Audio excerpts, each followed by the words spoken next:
3800幾就可以擁有一套電梯南向3房嘅呢套靚房。我哋而家位於嘅係河東淵光大廈，呢度就係我哋求其家中嘅電梯。咁電梯咧就已經係直達得㗎啦。嚟到咗呢度再上幾級樓梯就當地間靚屋。哇！南向光景嘅靚房啊，係咪好少喺呢隻角度望出去嘅光景房呢？係嘛？我哋而家睇緊咧係相信80%人都冇睇過嘅靚房。我哋位於淵光大廈嘅呢一邊。咁淵光大廈邊度咧？嗱，大家望一望。嗱，喺呢邊就係我哋嘅彩虹橋，下邊就係我哋淵光一都，就啱啱過咗條橋呢度啦。我哋就喺橋旁邊嘅，係嘛？真係有方便嘅，呢邊都就有風景啊，係嘛？鴛鴦秀水隔天下，係嘛？呢邊都可以見得到。咁我哋而家睇緊嘅咧係102.11個方嘅，為咗都係3800蚊左右嘅電梯光景房。呢邊就係我哋入戶門嘅位置啦。入戶門喺呢邊，係嘛？大家睇一睇呢個客廳，環繞睇睇呢個客廳先。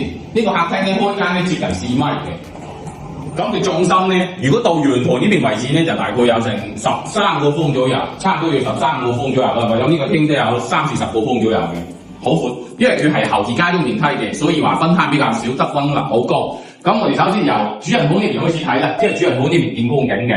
嗱，一入到嚟，大家就可以見到啦，係嘛？主人房呢邊都可以見得到光景嘅，主人房夠晒闊嘅。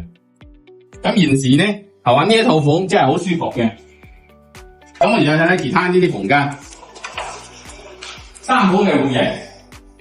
嗱，呢一邊咧就係我哋第二隻房間，第二隻房間就喺呢一度，大家可以見到啦，係嘛？都夠晒闊嘅，都有成13個方左右使用嘅呢一度啊，係嘛？呢個房間層高係比較高嘅。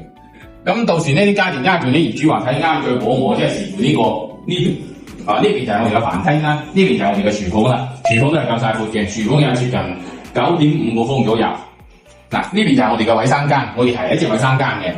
咁呢邊就係我哋第三隻房間啦，第三隻房間。嗱，呢度就有評分嘅喎，加中咗個陽台出嚟嘅呢一邊啊。